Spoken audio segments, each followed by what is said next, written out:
Good, good morning. Yes, there we are. How are you guys doing?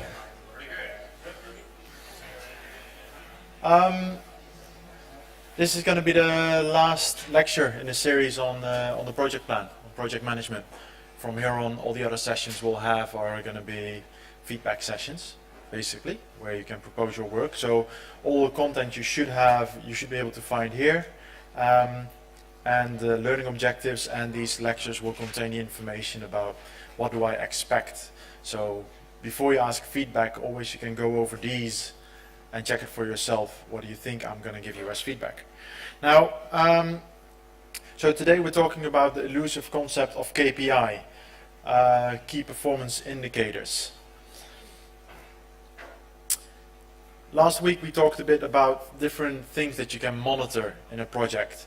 And we talked about acceptance criteria, which was very much about the quality of the content that you deliver at the end of the project.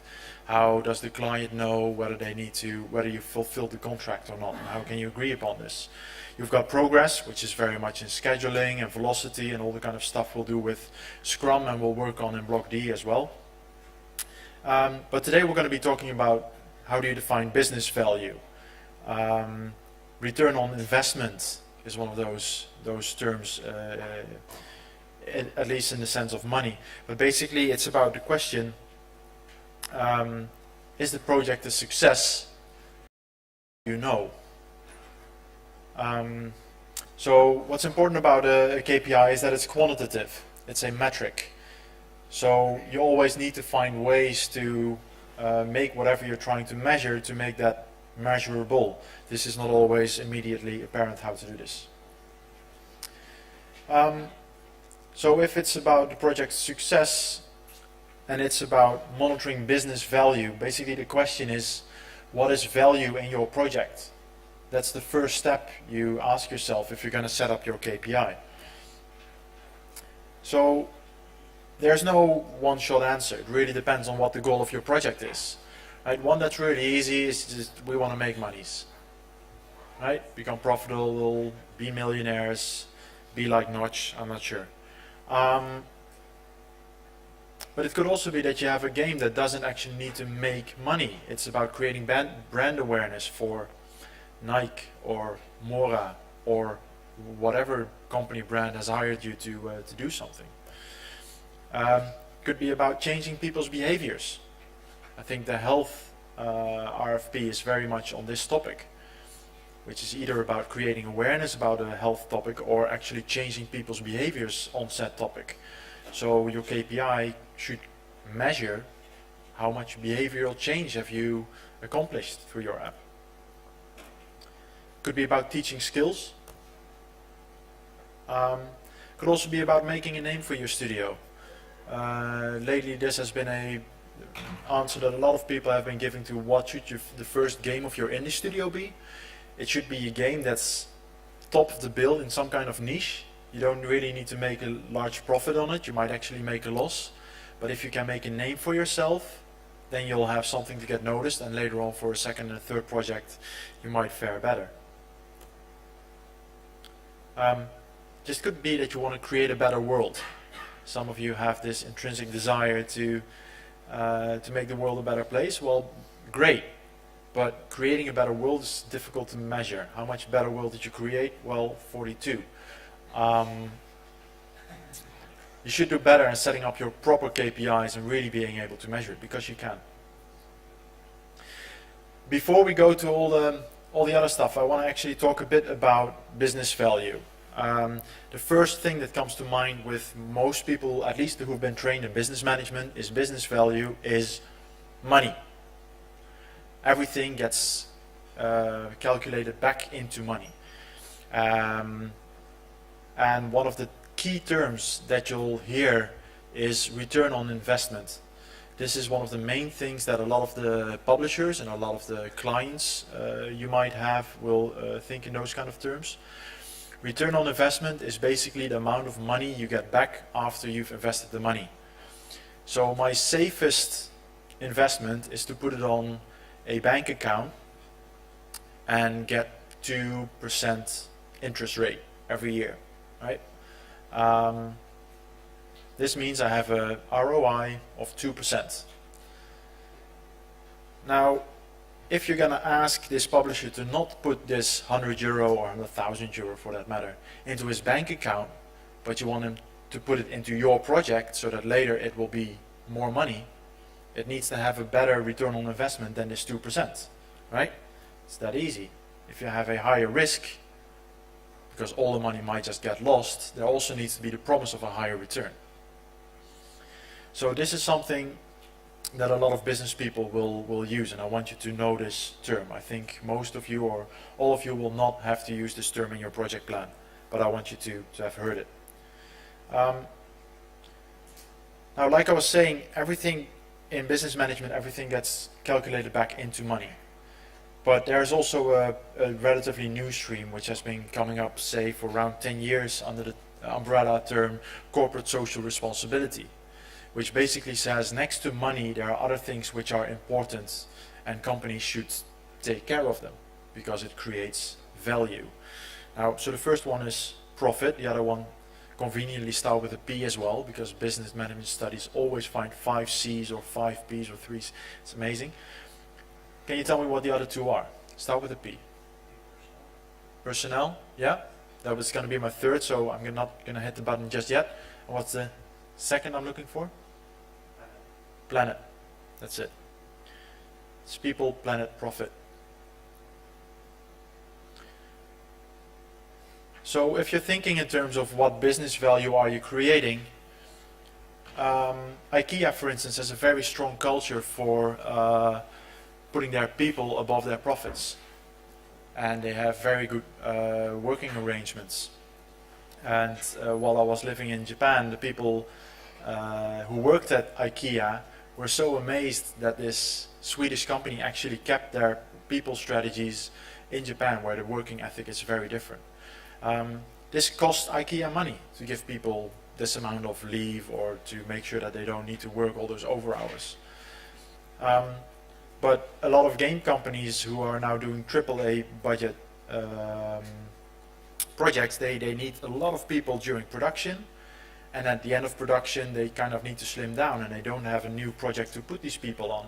So already on the budget cost for their project they say, well, we're going to fire all these people. And they already make sure that they have the money for that. And to me that sounds weird because you're using your people as expendable resources. Right? But this is very much about how do you set up a business and how do you create value. For you guys it might help you set up the KPI. What kind of things could you think about? Now there's one step further. If you think about your game's design, there is actually stuff which you're kind of working with. So on the left, a lot of the mobile phones that you all have in your pocket are being made in sweatshops. Are you comfortable with that? If you set up your game design in a specific way, it might lead to gold farming. I'm not sure if you've heard about gold farming tactics in China, but these are not nice places to work. And in a sense, the game and the game designers therefore have a part in this ecosystem. And there is some kind of moral responsibility that you have. The other thing is that the way the free-to-play industry currently talks about their most valued customers is with the term whales. And we all know what a whale consists of. It's like cash, cash, cash, cash, cash, cash, cash, and a long tail. And obviously this is a horrible way to look at your own users. Right? On the other hand, it can be very useful to think about them in this way and to think about different spending patterns. On the right, do you know the guy top right? Anyone know his name?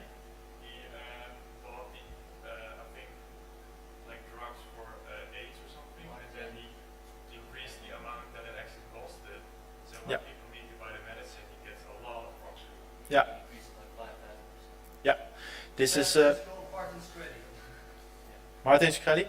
I think last year he was one of the most hated persons on earth. He made a choice to increase the price of an AIDS medicine by 5,000%, right? Because basically he said, well, the company's going to make more money this way. And is it morally disputable? Yes, I would probably say so. But does this make this guy an evil man? I'm not sure. I don't think so. I think this guy made a decision within a structure, within a system, which was pushing him towards these kind of decisions. And I think you can say the same things about financial systems or the woningcorporaties, the social housing in Holland 5 years ago. So if you go and work in big studios that are only going to be aiming for maximum profit, you as a designer will be pushed to make some choices at some point where you're going to have to go by your own moral compass. So keep this 3 P's in mind to help you guide yourself there. Did you guys watch the freemium South Park episode? Good, brilliant. Now, these KPI are not only for profitability, right? So I just want to stress that again after doing a bit of the money talk.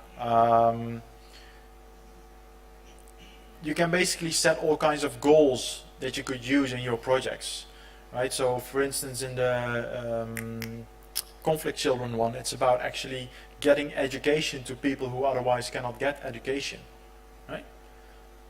Well, is the project a success? Well, you could measure exactly how many children have you reached, how many levels have they increased their in their math skills. And after a while, after it's been out for a while, you can basically fend with these numbers and say like, it's going awesome, or actually, it's not going that well, right? So these are just some suggestions to think about in terms of non-profitability. So the main takeaway from this first part is you need to define what success is for your project. You need to do that yourself and create some kind of measurable statements. And you can use these 3 P's to guide your thinking. Now, the majority of this lecture will be about the mobile free-to-play KPI atmosphere. There are a lot of abbreviations going around, and I want to create some clarity on what they mean and how you can tackle these kinds of problems. I think for some of you this is directly ingrained in your brief as well. So I will require some kind of monetization design, or I want to see these back in the KPI at the very least. But also for others it might help you to think about how can you measure these kind of things and what are standard ways, what are becoming standard ways of measuring. So here's the basic proposition. If your CPI is smaller than your LTV, you're making cash, right?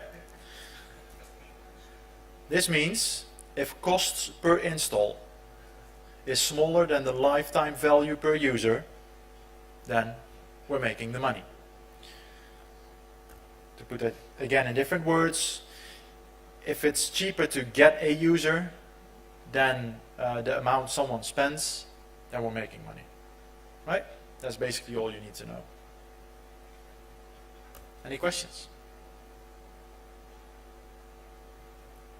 The last bit, was that also something you kind of see, for instance, if you want to make in a project plan? The last bit, define.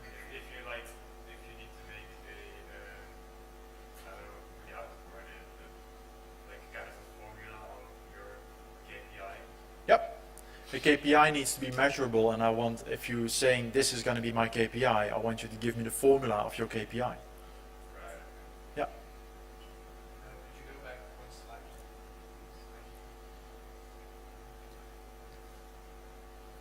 Right, so this is basically it. Remember this and you're golden. Just always make sure that you spend less on a user than you get from a user. It's as easy as that.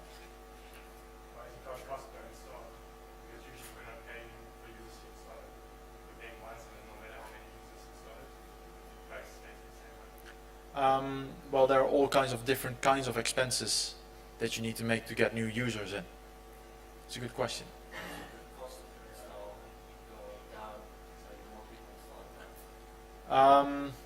Right, so this is actually already leading to one point that I don't have in the slide, so that's good that it's coming up.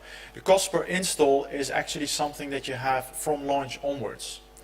At that point you kind of have, you've made all these project costs, right? It's going to cost a couple $100K to make the game. From there on, the CPI, the cost per install, don't account for this money. It's already been spent. We don't care. We care if I want to get 100 users in my game, how am I going to get 100 users? If I'm going to send someone out in Breda and ring every doorbell and tell, like, put this app on, I need to hire this one person, so it's going to cost me some money to get those installs. But it's all about the marginal cost, the extra cost you need to make at that point to install it. It's not about the actual project development costs. So, as I understand this, the advertising is not part of the project expense? No. In the project budget that you guys need to make, it's all about development costs, not about the marketing costs. Well, it was pretty interesting because I heard at some point that marketing costs around 50% of your Yep. development costs. Generally, yeah. Yeah. 50%. 1 million euros on development, it's 1 million euros marketing. That's right. So what often happens is that if you go into a contract together with a publisher, then they will provide the marketing costs and you will do the development.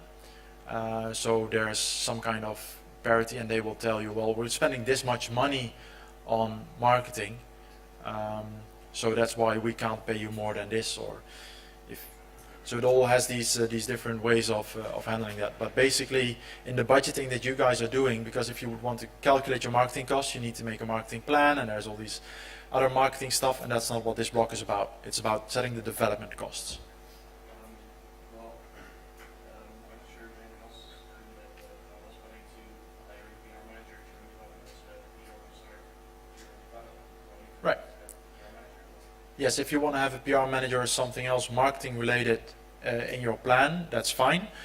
Put it as a separate cost in your budget, because then it becomes negotiable in the contract terms. If you have this project plan, you say, well, it's going to be a good idea to have this PR manager on, then your client might say, well, either, yes, we'll pay you this money, or they'll say, actually, we have a PR manager, can they do this job, and we'll take this amount out of the contract. Does that make sense? But yeah, if you have that idea and you think that needs to happen, then put it in your plan. But generally, you can be relatively light on the marketing bit, because otherwise the communication plan, the budget, schedules, it all just explodes into another massive chunk of work that we don't need you guys to do right now. If the CPI doesn't include the development cost, then we don't necessarily make money if the lifetime value of the user decided that. That's right. So if I make cost of, let's say, 100,000 to develop the project, and my CPI is €3 and my LTV is €4, then I need 100,000 users to break even. Yes, in terms of business case, that's correct. Yeah. So this is not necessarily correct. I'm sorry? So this is not necessarily correct. Yes, it is correct. At that point, we're making money, and that money we're making, we can first pay back to recoup any development investment we've made. But at that point, you often don't think about those costs anymore. Those costs have happened. From now, you're looking forward. How much money do I need to spend to get a user in, and how much will a user give me? Okay. Because, well, if it makes you money, then whatever the project costs were, whether it was 1,000, 100,000, or 1 million, doesn't really matter, because you're making money. So you would want to carry on.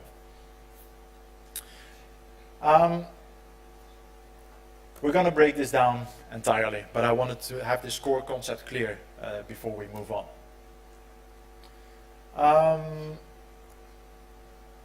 So the first part is this cost per install. Now, this is a way to calculate the cost per install. Let's say you have some kind of user acquisition cost, and you multiply that by 1 divided by some virality factor. This basically means if you need to spend €1 to get 1 user, and a 1 user brings 1 friend, then you've got 50-cent CPI.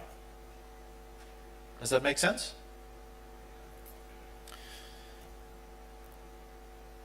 So this virality basically is 1, the user, plus the number of extra users this paid user brings in on average. So if you have a virality factor of 1.2, this means that 1 in 5 people will actually bring in an extra user. Right? So you get 6 for the price of 5. This is a very important concept, because if you have a high virality, then your CPI will naturally go down, and it's quite a strong factor to work on. So this is why you see these kind of things. Friend referral codes. You need 5 friends to play this game with you to become the mayor of a town hall to get to level 6. Right? They make hard stops.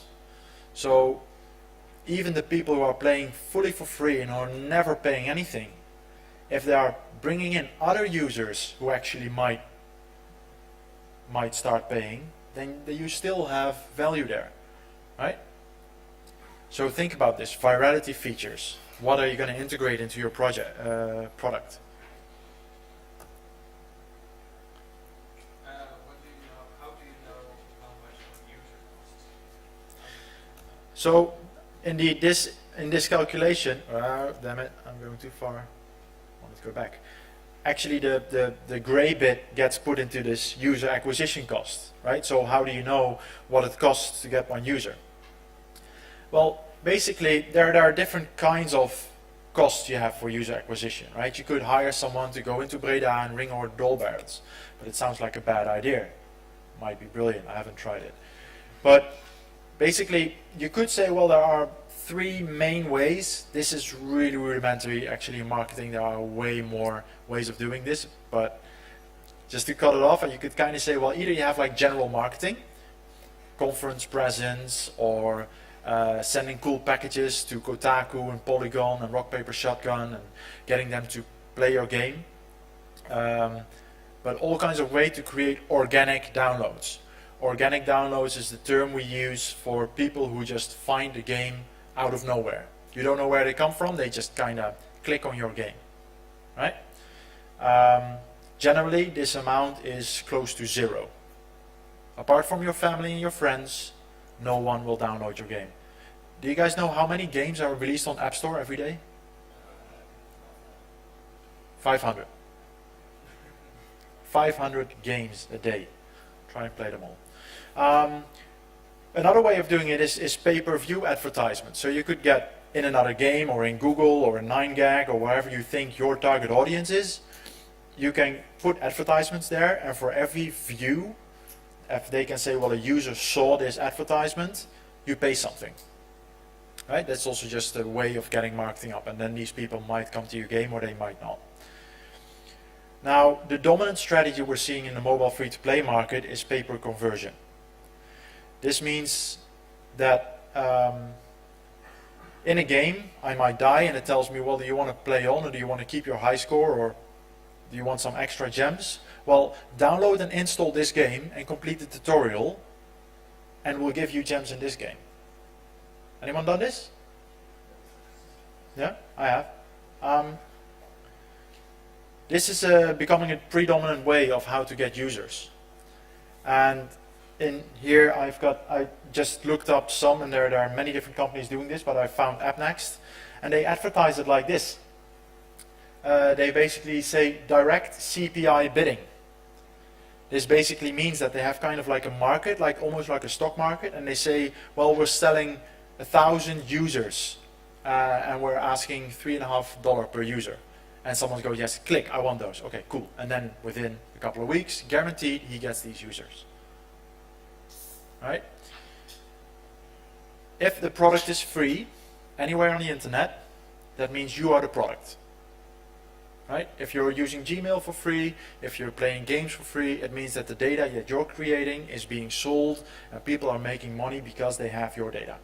Right? That's what happens here as well.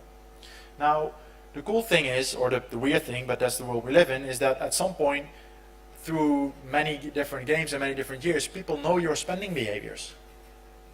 So they actually know, well, this guy, he's been a whale in 3 games already. He spends a lot of money on gaming.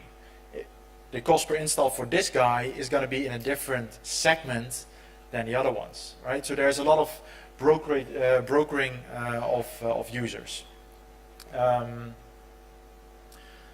So often in terms of user acquisition cost. You ask me, how do you know how much it costs to get a user?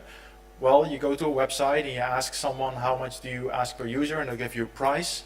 Stein from Paladin told us that right now the average price is around $6, $20 for a good user. That's what the price is, right? So the direct marketing or the indirect marketing might be bigger amounts to do some kind of stuff, but you never really know how much usage you'll get out. You can, through this way, you can buy them directly, but you do need to rely on whatever price they are giving you. You don't want to release around Christmas, for instance, because all CPI costs skyrocket. Right? All the expenses are going up, so also the marketing expenditures to get users into your game. So I just had this example of €1 for a user. That may be a goal, but there are so many factors coming to play for what that €1 actually is and how much it actually costs per user. But so there are maybe some project risks there. But in general, you can use these acquisition costs or get some estimate through marketing expenses and intended exposure and intended conversion rate to kind of understand how many users you'll get for an amount of money. Right, so that's the first part of the equation. Does it all make sense? Cost per install. Good, then we're going to go to the difficult bit now, or at least more. Oh no, that's actually a bit later than I'm throwing all the different abbreviations. Lifetime value. How much does an average user spend over the entirety of his time with your game? Right, that's what lifetime value is. So for me with Clash of Clans, I think it was €3.99. I paid once. Some people spend every week, some people spend every day a bit, some spend once a month, one do a one-off big one. It's very different for everyone. Do you guys remember the demand curve? Economics principle? Basically, if the price goes up, there will be lower demand for it, right? So if I'm selling, let's do the bread. If I'm selling bread at €20 per loaf, not a lot of people will buy it, but there might still be some. If I'm going to sell it at 5 cents per loaf, then I might even sell more than I am now, right? So that's what this curve shows. Do you grasp this basic concept? Otherwise, if you don't, from here on it's going to get really weird. Cool. Now this is the normal thing we had with fixed price, right? Like €65, €70 for a game. You pay it, and you have the game for your lifetime, and it's always yours to play, right? So these retail games, they have a fixed price, so therefore they can kind of calculate what the demand is based on historical figures, and publishers know what genres are doing well in what time of the year, and they know what their revenue will be, right? So P times Q, price times quantity or demand, is your revenue. Now, the thing about this graph is that it shows that there is a lot of missed revenue. There are a lot of people who would like to pay or would be willing to pay more money for your game, but they're not paying it, right? Some people might have actually been willing to spend €75 on that game, but they get it for 60, right? So that's what the demand curve shows. Do you know about the Black Ops starter pack? The Black Ops starter pack, no? It's kind of like a new thing that Call of Duty tried to do, and they basically tried to go in the missed revenue, where they offer, I think, only the first prestige of the multiplayer of the game, but only for €15. So that way they kind of try to get into the area where people usually won't buy the game. Right. And then Yeah, so where would that be on this graph? it should be all on the right side, actually, right? Is it below or above the red line? The horizontal red line? Below. Yeah. So in this example, Black Ops, what was the starter pack? Starter pack. Starter pack. They give you, for a reduced price, they give you the full game, but for a limited amount of progression, basically. Yeah? It's basically a demo that you have to pay for. Right. Oh yeah. Or you could tell the demo that you have to pay for that. I mean, demos are free, so they're like really low on the curve. They only have some kind of install cost for time or whatever. So really low cost. Also, but that's basically where this is heading. Right? If you could sell the game for a lower price, more people will buy it. But now this this rectangle is it bigger or smaller than what it was before? Now, if you have something like variable pricing, you could say, well, we accept that different people want to spend different amounts of money, right? We have some people who are willing to spend 15 euros for the Black Ops game, and we have some people who are willing to pay 60. You might also have people who are willing to spend 100.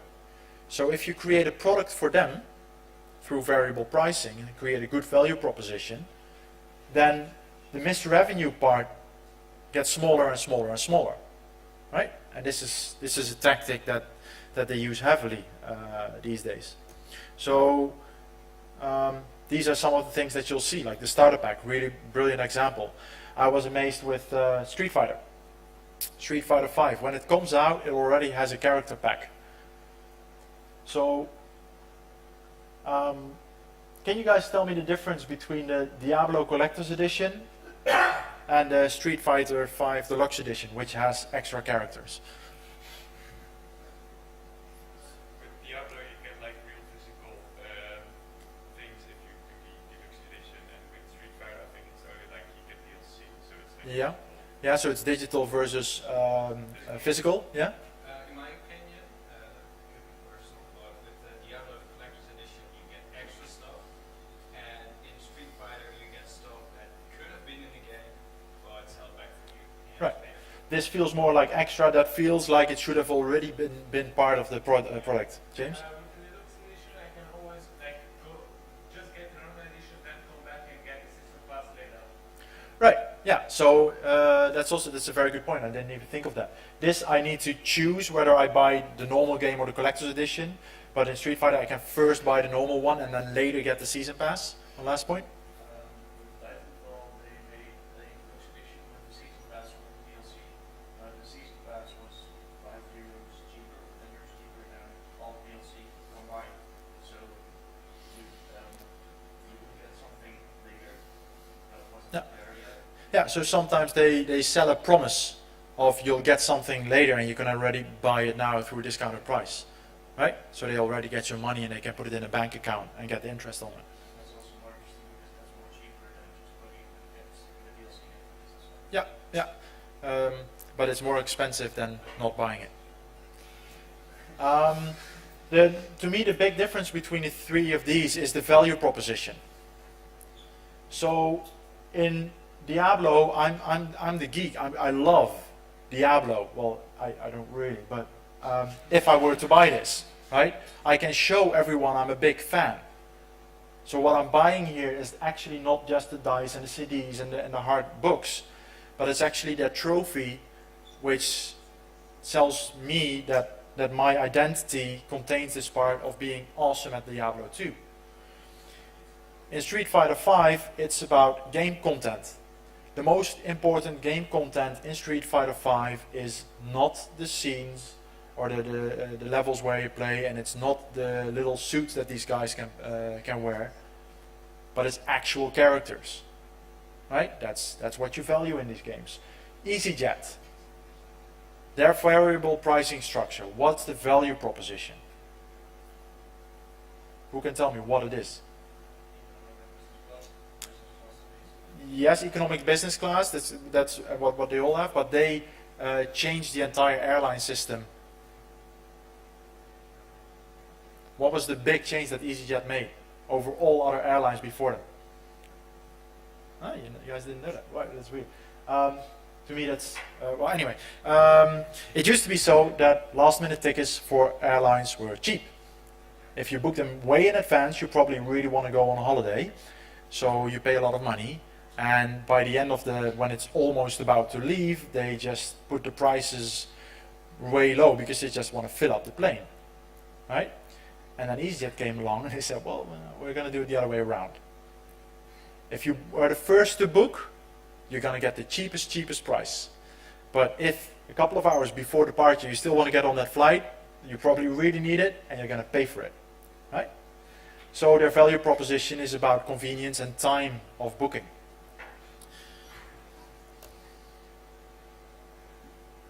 Now, in terms of customer value, what is customer value in Warhammer 40k? That's big because it's different for everyone, but only would say creative freedom. Creative freedom, yes. The product is very much about creating your own things and painting them. But let's stick to the actual core game of it and not the entire user. Yeah, it's a very good point, basically. But I'm looking for something else. Which of these guys is the most expensive? Bottom middle. Why? Because he has a huge sword. Or chain sword, or whatever it is. Right? Can you see how brilliant it is? That they make another character and they give him a range +3 and a AoE +2 and they sell it for 10 euros more. And that people actually buy it, because if they were to just count from manufacturing costs, it would actually be weird, because everyone would only be buying the OP characters. Right? So customer value is an important thing to understand in your terms of your monetization strategy and your monetization design. Now, other things to think about in terms of this demand curve and variable pricing is what's the smallest amount someone can pay and what's the largest amount that someone can spend on your game. Is there a reason, if you were to buy for 100 euros a gem pack, can I actually meaningfully spend this money in the game? In Clash Royale you can. Right? They've set up their progression lines to such an extent that there actually is value to doing that. But some games do it the other way around. They have the smallest gem package, but then with this gem package there's actually nothing I can really buy. Right? I actually need 2 of the smallest gem packages to buy the first thing that's there. Sounds weird. So in your monetization design, you're really making sure that all the exact pricing of these things coincide with stuff which happens in your game and in your progression system and in your social design. You can see this Warhammer power curve thing here with the amount of gems, right? Normally 1 euro, 80 gems, 100 euro would be 8,000 gems, right? No, 1,400, almost double. Where do you get those kind of discounts? It's because there is no material cost to creating these, right?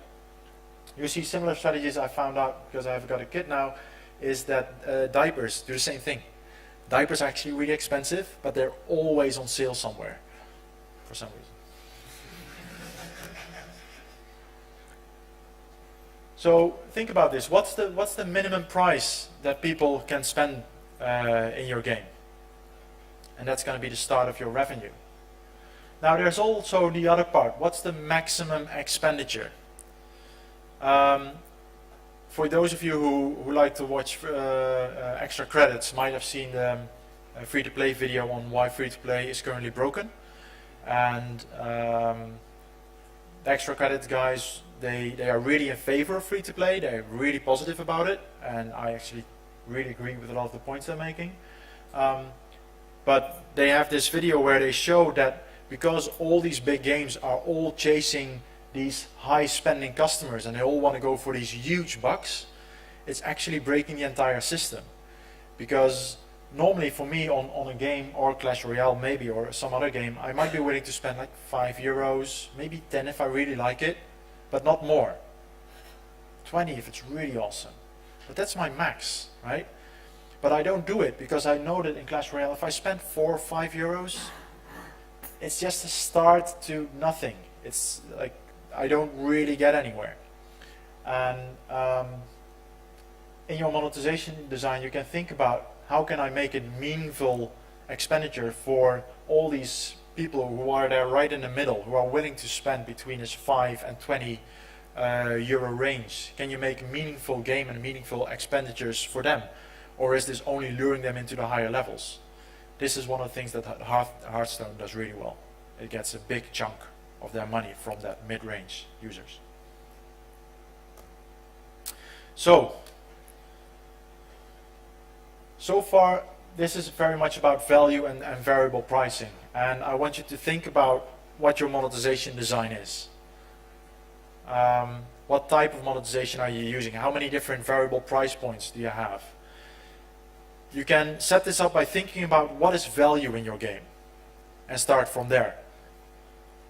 From there on you can take a look of what kind of spending options will you provide, right? Don't follow blindly these, we're gonna lure them into the max profit range, because those guidelines we can tell by playing all these other free-to-play games. As Extra Credit says, this is currently a broken system, and I don't think it'll lead anywhere in long term. Only for a small couple of really big companies will profit from this. So if you haven't seen this video, please watch it, because it's better than this lecture. So getting back to this again. So we have, for the LTV, we now kind of have an idea of what LTV is, right? It's about how much does someone spend and where are they on this demand curve. But now the question is, how do you calculate lifetime value? So basically you take the revenue and divide it by the number of users. So let's say we take a cohort, which is another word for group, but in monetization design we always use the term cohorts. You follow a cohort of players. So they all started on the same date, for instance. And I don't know, they might play for half a year or a couple of months, and over time they all trickle out of your game.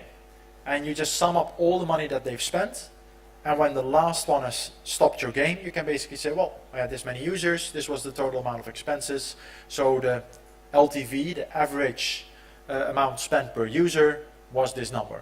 And that's an actual number which fits, right? So this is a almost perfect way to create LTV, because it's the actual LTV. It has one problem, and that it's late, right? Because if people keep playing your game for years, you won't be able to calculate your LTV. So we're going to get into this messy business which we call predicting the future.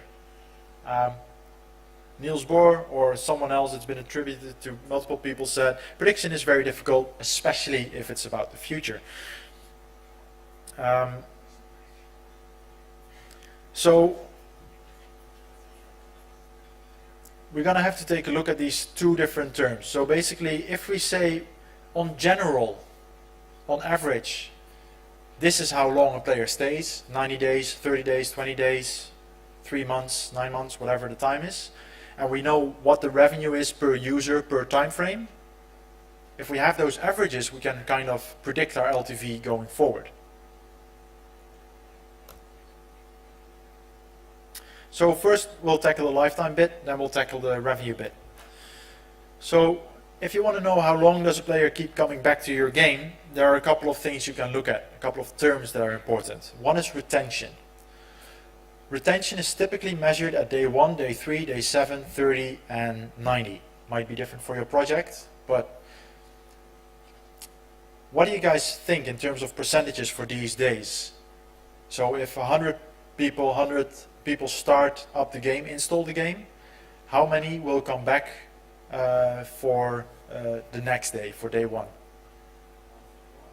Almost everyone? Other guess? Half. Around 50%, if you're doing well. Of those half people, who will be coming back at day 3? I'm sorry? About half, right? So we have around 25% left. Day 7, how many stay? Yes, you're getting the gist. So this shows you how quickly this line declines. And that if your day 1 retention is not 50% but 30%, there's so many users getting lost. So this is typically a way which you use to calculate your opening game and to calculate how long people are staying in your game before they churn out. Which brings me to the next term, is churn, or churn rate. Churn rate is the percentage of people who leave your game on a daily basis. Right? So if, let's say, around 10% of the people leave your game every day, to keep a healthy ecosystem that doesn't die out, you need to make sure you add 10% of players. Right? So this is an important number which you look at in your KPI to see how you're doing for a lifetime. Another thing to look at is the funnel. A funnel is basically something that, it's a collection of steps which are most often linear, and it shows you where people quit. I think I have it here, do I? Yes, I do. So for instance, what we did with Basebusters, we had first, when the game was installed, and the very first thing when it was started up, it sent our server a ping saying, I've started, new user exists. Then it does a load. After the loading again, the game said, I've been loaded.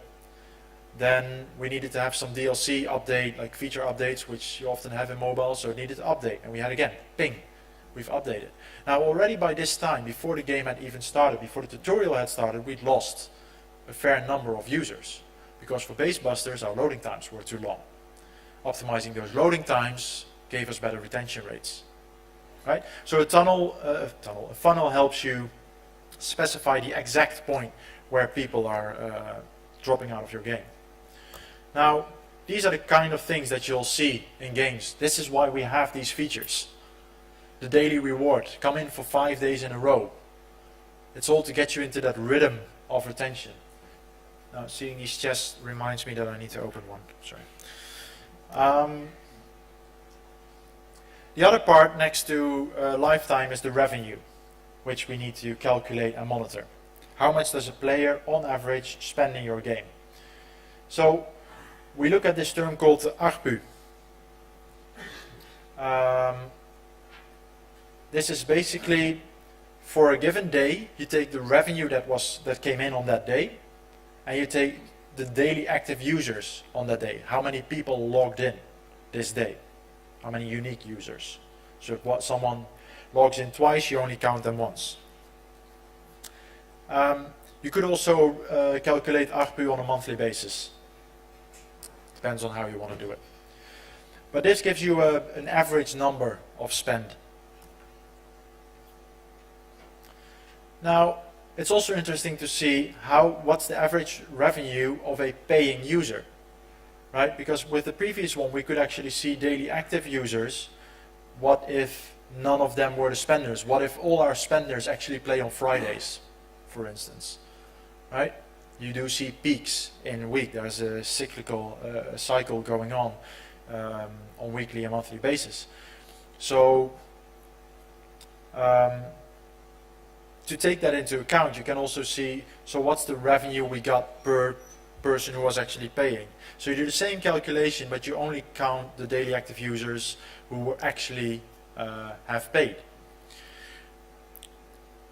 The third metric is something that gives you an idea of how many people of your entire user base are actually paying.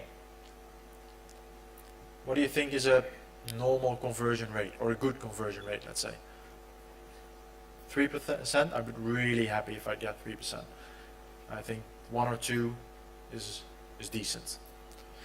It really depends on your game's design though. Right? Candy Crush's conversion rate is really low, but it has massive amounts of users.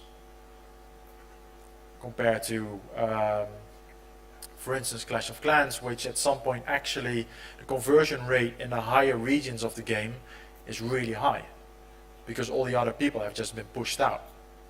Right? They don't get to that end game content generally. So to see how you can influence the conversion rate and RPPU and ARPU, you can use something called A/B testing. The cohorts I mentioned earlier is also something that's often used, but A/B testing is something that helps you get insight in what works and what doesn't. So for instance, you have 2 different banners for the shop, or one has the discount logo in red, the other one has it in yellow.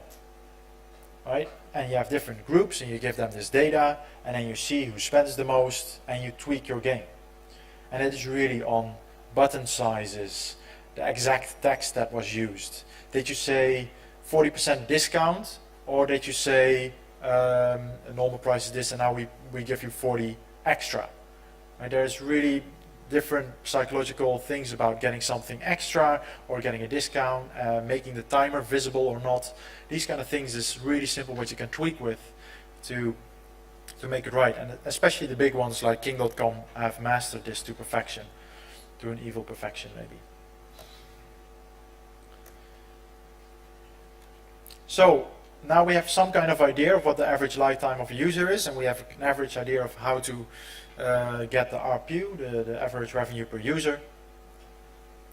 So this leads you to all kinds of design choices. So do you need to improve the lifetime of your users? Do you need to build extra features that improve retention? Or if you want to do that, you need to know when or why are they quitting your game. Are they all hitting a roadblock at level 3 or level 2? At what point is there a jump in the graph?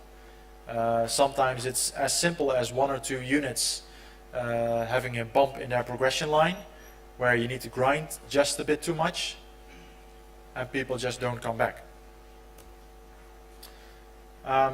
Could also be that you're saying, well, actually lifetime is okay, but we need to improve our revenue per user. And then the question is, are enough people spending, and are people spending enough? Which are two different things. Do you want to get people to spend more in general, or do you just want a higher conversion rate? These again have different features and different design choices you will be making towards. If you're planning DLC feature updates, what problems are we trying to solve here? Are we getting the end users bugs fixed to show them commitment? Or do we need to add features to get more users in so these end users have someone to defeat?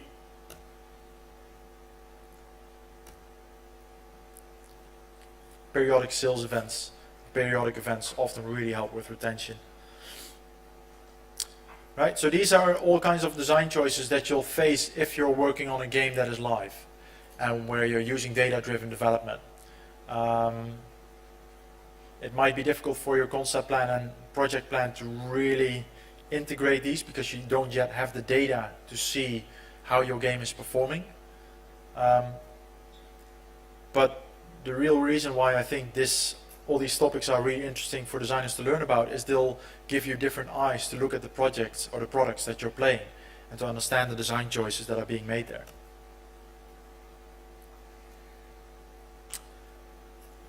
So the main takeaway is you want to get players into your game and you want to keep them there while they're having fun. Create value for them.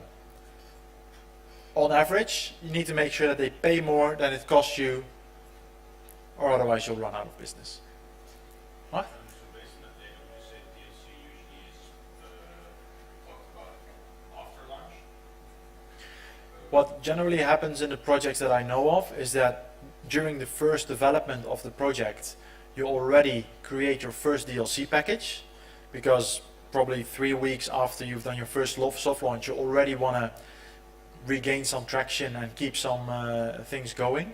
So if you start while you launch, you won't have it done in time. But as soft launch starts, then the discussion starts for what are the big features we have coming. Sometimes they set up different roadmaps for the different scenarios that could happen. For Base Busters, we had a list of, let's say, 3 to 5 ideas that we thought were really cool and might enhance the project, and that actually solved different kinds of monetization problems. And in the end, it were the ones which were very much about the retention that we solved first. So those got implemented first.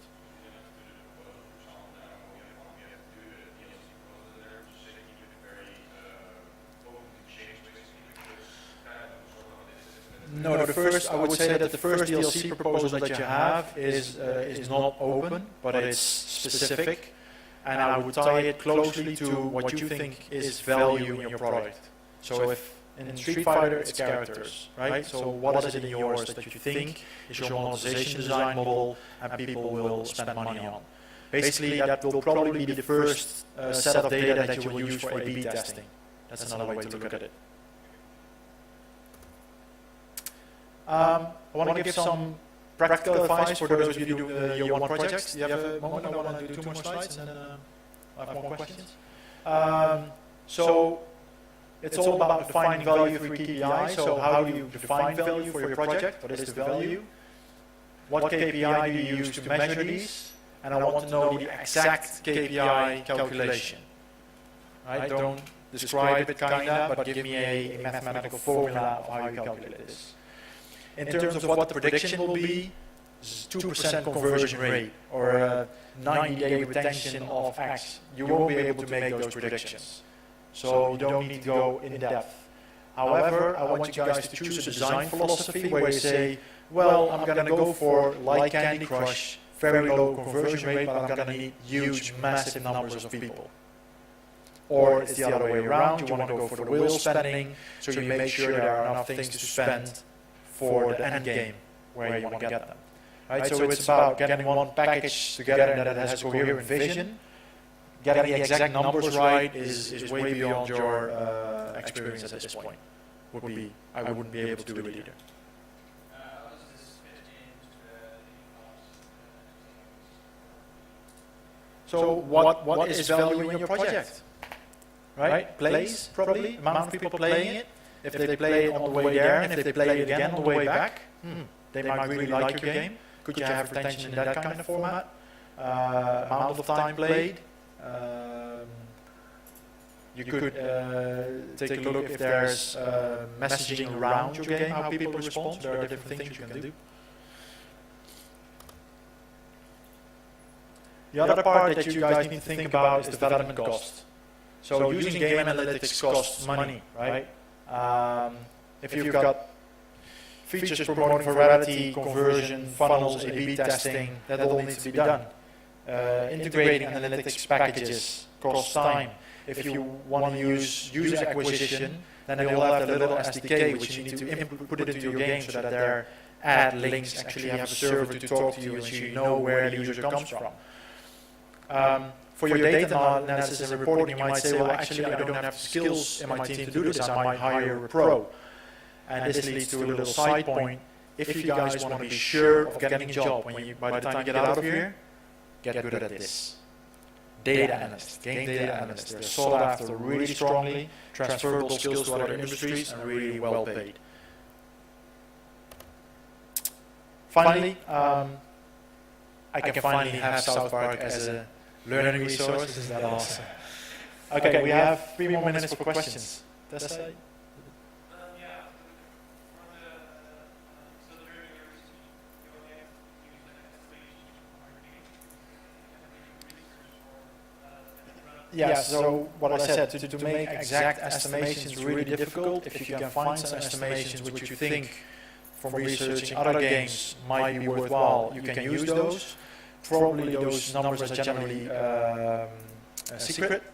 People don't share them, so it's going to be really difficult to find reliable numbers. They only show the numbers if they're really good.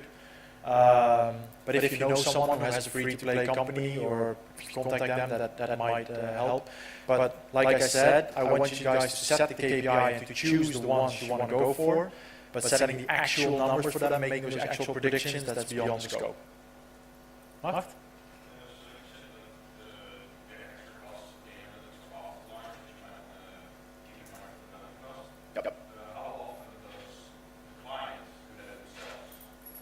Depends on the contract. Publishers often have the skill set in-house. Clients like KLM generally don't. So that depends on that a bit. With these kind of things, I would always say, put it in your budget, put it there, and then it becomes one of the things you can negotiate about.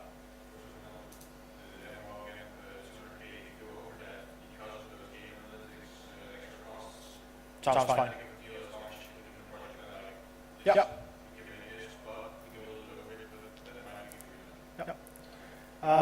Time's up. If you have any other questions, we'll be outside, but I want to clear the room for the next lecture. Thank you, guys.